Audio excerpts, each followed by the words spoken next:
Effectivement, le tribunal s'est rangé à la conclusion que M. Courtemanche n'était pas un individu qui pouvait être maîtrisé en société d'aucune façon. Donc le tribunal en est venu à la conclusion que la peine qui était applicable était la peine d'un délinquant dangereux à durée indéterminée.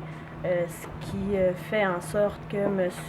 Courtemanche sera réévalué au terme d'une peine d'incarcération de 7 ans, à savoir si la situation s'est améliorée pour lui, et sinon par la suite ce sera une révision aux 2 ans. Mais ce qu'il faut comprendre, c'est que effectivement c'est un régime d'exception, c'est un régime dans lequel on estime qu'il n'y a pas d'autres mesures là, pour protéger la société. Et c'est un pronostic plutôt sombre qu'on a tracé de l'individu, à Effectivement, l'âge qu'il est rendu en plus. effectivement, et c'est ce qui était établi également par le psychiatre qui a longuement témoigné à cet effet-là, que le pronostic de réhabilitation était excessivement sombre.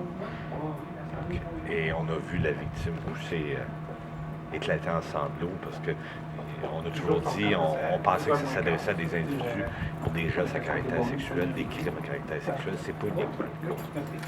Non, La victime a vraiment craint pour ça. effectivement, et le juge l'a souligné, effectivement, le critère également de risque de récidive en matière de violence était élevé. Alors non, effectivement, ce n'est pas une peine qui est exclusivement réservée aux délinquants sexuels. C'est une peine qui est réservée à tous les crimes qui peuvent être commis de manière répétitive et qui, encore une fois, comporte un risque qui n'est pas un risque de récidive violente qui n'est pas gérable en société. Ça, monsieur avait un mode de vie criminel de longue date. Effectivement, le tribunal a passé en revue tous les antécédents qui étaient au nombre de 89 de toutes sortes de natures de M.